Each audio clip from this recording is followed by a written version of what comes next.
아니 이렇게 감기 몸살에 걸려가면서까지 열심히 일하는 대통령이라고 국내외에서 평가를 하는데 네. 정청래 국회에만 대표가 가면- 이렇게 태클 걸 수 있습니까? 아니 그것도 그렇고 국회에만 가면 또 이렇게 홀대를 받는 것인지 의문을 갖는 분들도 있는데 국회 시정연설을 하기 위해서 갔고 국민의힘으로도 강력한 반발에 부딪혔는데 국민의 의원들 복장이 굉장히 특이했죠? 상복이에요. 네. 네, 그래서 근조 민주주의 해가지고 이재명 대통령이 그 본관으로 올라올 때 갑자기 이렇게 들고 서 있었죠. 근데 이재명 대통령 상당히 유연하게 여유 있게 하신 모습이 되게 인사하고, 인상적이었어요. 목례하고 웃으면서 가고 그 본회의장 들어가서는 허전하네요 이렇게 하니까 훨씬 더 이재명 대통령이 커 보였다. 그렇게 말씀드려요. 그 윤석열 대통령 기억나시죠? 갔다 아이 삐져서 안 왔잖아요. 안 들어와? 다음에는. 네. 박수 안 쳐? 내가 박수 안 쳐가지고 불법적인 비상겸했어? 어? 이렇게 뒤끝 있는 사람이었잖아. 에? 아니 근데 그 범죄자나 꺼져라 이런 워딩은 사실 아유, 언제부터 너무 이렇게 하는 어려웠어요. 겁니까? 과하죠. 예, 어떤 분들이 이게 양비론적으로 접근하더라고요. 민주당도 야당 때 하지 않았느냐 이렇게 이야기하는데 민주당이 그 정도로 심하게 하진 않았고요. 염치 없이 하진 않았습니다. 실제로 지금 그 국민의힘이 들고 있었던 자유민주주의 근조 그거는 윤석열 앞에 가서 들고 있어야지. 아, 아니, 그렇죠. 그렇죠. 예. 내란범 내란범 만들어야지. 자유민주주의적 헌법 질서를 뒤엎은 윤석열 앞에 가서 그 따지고 거기에서 항의하고 난 뒤에 와서 한다면은 뭐 어느 정도 좀 받아들일 수 있겠습니다만은 사실 그 앞뒤가 전혀 안 맞는 행동이고요. 윤석열은 아예 국회에 오지도 않았잖아요. 맞아요. 엄청난 그 차이점들이 있어요. 그리고 또 국민의힘에서 항의하는 게 특검이 그 추경호 원내대표 영장 청구했다고 항의하는데 맞아요. 네. 이 특검의 영역은 윤석열 정권 시절에 행정부의 외청인 검찰을 동원해서 하는 것과는 좀 다릅니다. 차원이 다른 문제다. 특검은 국회 영역에서 주도하는 거예요. 물론 뭐 특검 임명을 대통령이 했다고 하지만 그 복수 추천 자체가 국회에서 된 거잖아요. 그런 부분에서 대통령과는 상당히 거리가 있고 별개의 사람이다.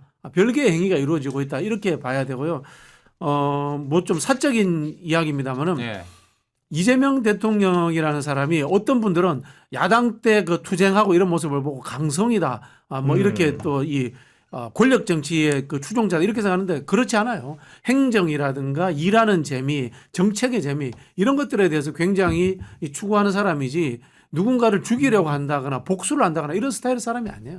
아니 그리고 만약에 특검이 추경호 구속영장을 이재명 정부와 뭔가 내통해서 결정했다고 한다면은 시정연설 끝나고 했지 않았겠습니까?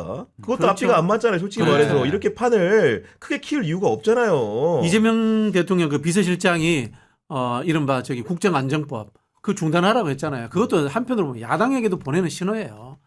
우리가 야당이 정쟁으로 삼으려고 하는 요소들에 대해서 관심이 없다 수용할 테니까 협치하자 그런 취지예요 한편으로. 아니 근데 네. 추경호 구속영장에 대해서 국민의힘은 실제로 굉장히 위기감을 느껴요?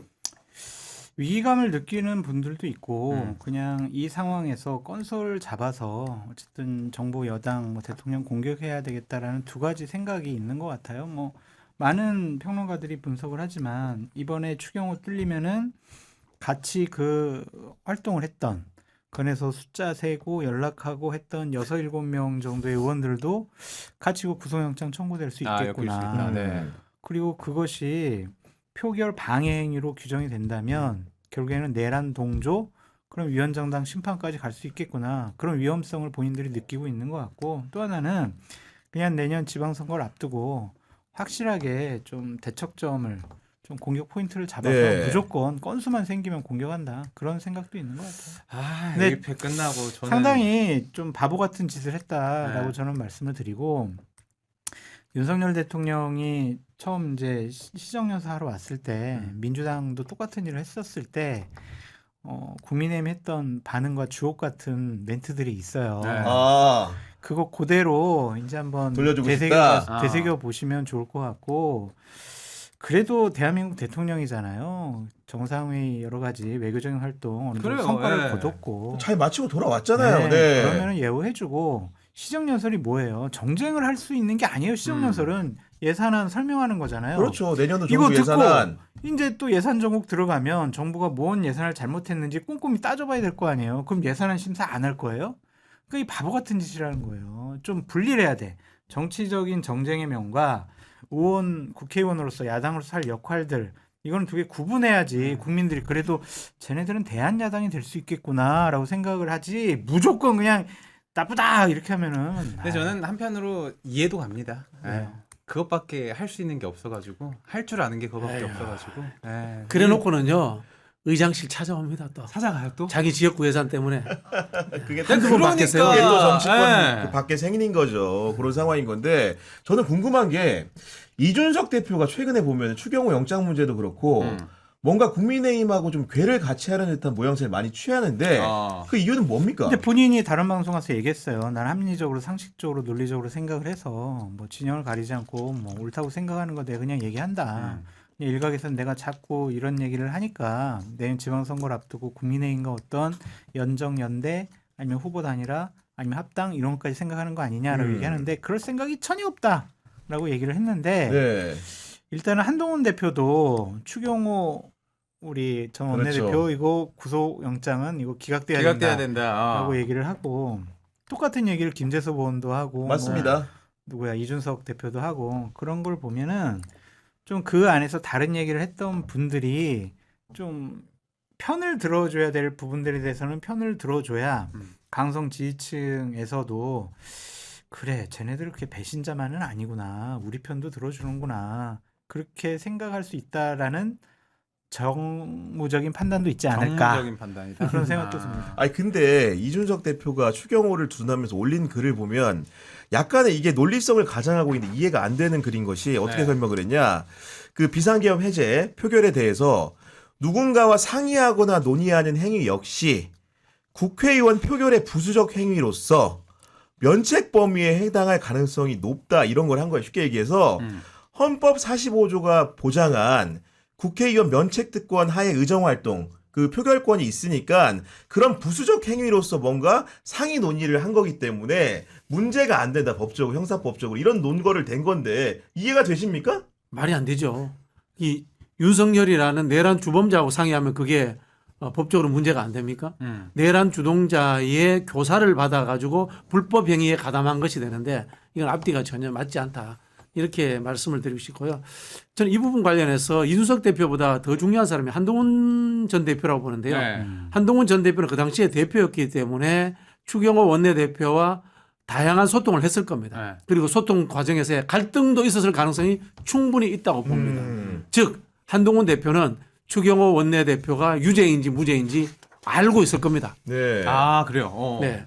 여기서 더 추론하자면은 그것을 알기 때문에 한동훈 대표 전 대표가 특검 수사에 응하지 않고 있는 거예요. 한동훈 대표가 여기에서 뭐 범죄 행위를 저질렀을거나 그럴 가능성은 저는 아예 없다고 제로죠, 봅니다. 제로. 제로죠. 네. 왜냐하면은 이분은 탄핵했고 찬성했고 분명히 계엄 해제에 찬성했습니다. 자 그러면은 왜 조사받으러 안 나오느냐?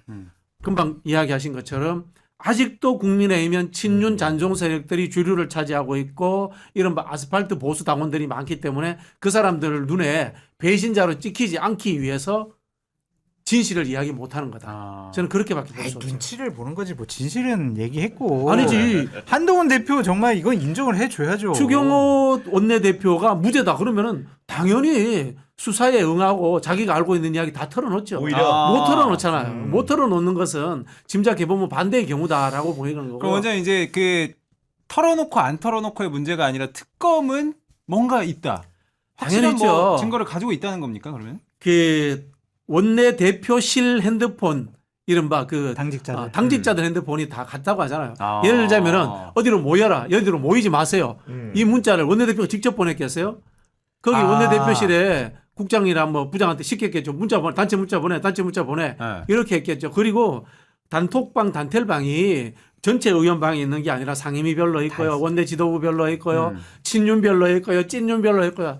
다 있습니다. 아, 우리 장수영님은 당내 분위기를 좀 아시잖아요. 당직자들 사이에서는 지금 이 추경호 영장 청구에 대해서 좀 어떤 이야기들이 오가고 있습니까? 특별한 얘기는 취재를 못했는데 그 제가 이번에 추경호 전 원내대표 영장을 청구하면서 특검의 단정적인 표현이 좀 저는 마음에 걸렸어요. 단정적인 표현이 왜냐하면 범죄가 소명됐다고 본인들이 딱 단정적으로 썼더라고요. 근데 현재 보도되는 것만 봐서는 그렇게 뭐 트리거 같은 명백한 증거 증언을 확보 못한 것 같거든요. 뭐 새로운 증거 예를 네. 들면 이준석 네. 대표나 한동훈 전 대표도 현재까지 나온 특검의 조사나 흘러난 언론 보도를 보면 이거는 추경호 대표는 그냥 기각이다, 기각돼야 된다 갈부 그렇게 가능성이 하는 낮다. 거거든요. 근데 이제 이럴 수가 있지. 제가 이제 추경호고 원내행정실장이에요. 추경호 대표 원내행정실장이랑 통화나 문자를 합니다. 야, 구실장, 내가 지금 대통령실하고 통화를 해봤고 네. 저기 홍철호 수석이랑 통화해봤는데 이거 불법적인 비상겸이고 성원이 안 되도록 그 해제 결의안 하는 거 성원이 안 되도록 이거 해야 된대. 의원들 거기 본회의장 가면 안 될 것 같은데 일단은 저기 다 당사로 모이라고 하자. 막 이렇게 했으면은 이건 표결 불참하는 행위, 이거는 표결 방해행위가 되는 방해행위, 거잖아요. 네. 그럼 이게 내란 동조행위, 방조행위가 된단 아니, 말이에요. 그렇죠. 네. 그런 거를 혹시 특검에서 확보하지 않았을까? 아니면 증언을 확보하지 않았을까? 문자나 녹음을 확보하지 않았을까? 그거 아니면은 이거는 뭐 아니, 그러니까 구속되는 왜냐하면 거는 사실 많은 분들이 그 구속영장 청구에 대해서 대상 범위 후보군에 추경호의 기자들 같은 경우에도 우선순위에 두지는 않았어요. 아마도 느낌상 영장 청구를 할 수 있겠다는 생각을 네, 했지만은 네. 정말 할 것인가의 문제가 좀 이렇게 의견이 달랐는데 아까 말씀하신 것처럼 정말 스모킹 건이라는 그렇죠. 게 영장 심사 과정에서 현출될 가능성 아 그렇죠. 배제할 수 없는 거 아닙니까? 이전에 김건희 씨 관련해서 그 서희건설 회장님인가요? 그때도 딱 그렇죠. 냈잖아요. 네. 보면은 그러니까 그런 거를 이제 특검에서 법정에서 발부할 때 그때 뭐 제시하지 않을까. 그래서 거기에 그 증거가 나올 만한 사람이 몇 명 있어요. 오. 금방 말씀하신 것처럼 당직자들. 당직자들도 있고 그다음에 한동훈 전 대표 그다음에 우원식 국회의장. 우원식? 그날 12시 30분에 150명이 넘었어요. 12시 조금 넘자마자 네. 150명이 네. 넘었는데 바로 안 하고 1시까지 기다렸단 맞아요. 말이에요. 기다렸죠. 이 과정에서 국민의힘 모 의원이 들어와서 계속 의장한테 어떤 의사를 전달하고 아. 숫자도 세고 네. 뭐 그랬던 경우 있었고 우원식의 증언이 굉장히 중요하구나 의원식 여기서. 의장 적어도 저는 그 가능성이 있다고 봐요. 아, 그 당시에 그러면 우원식 의장이 한동훈 대표와의 어떤 연결보다는 원내대표였던 그 우원식 의장은 한동훈 대표와도 그 이야기를 했을 이야기를 했을 거고 거고. 그다음에 저기 누구야 추경호. 추경호 원내대표하고도 통화를 나가나 했을 거예요. 아. 근데 이제 이재명 대통령께서 국민의힘 야당과 협치를 좀 생각하고 강조하는 분이잖아요. 체포동의안을 대통령께서 사인 안 하시고 이렇게 뭉갤 가능성은 없어요. 아, 이건 다른 부분이죠. 아마도 그럴 가능성은 정말 0%도 아니고요. 그래요? 굉장히 그보다 더 협치를 낮을 안 수가 하겠다는 있다면 겁니까? 야당을 그렇게 탄압하고 야당 그러니까. 말살시키려는 게 이재명 대통령의 국정 철학입니까? 아니죠. 야당을 건강하게 만들고 오히려 더 국정 파트너로서 네. 만들어줘야 되지 않는 생각을 갖고 있어야 되는데 저는 이렇게 봐요. 야당 보수라는 것을 국민의힘이라는 특정 정당으로 협소하게 특정할 필요가 없다고 봐요. 그렇지 않습니까? 내란에 공조하고 그다음에 여기에 대해서 반성하는 사람들이 다수인 야당보다는 건강하게 정부를 견제하고 비판하는 새로운 보수 세력이 있는 게 좋지 않을까요? 좀 그런 분들과 협치하면 되는 거 아닌가요?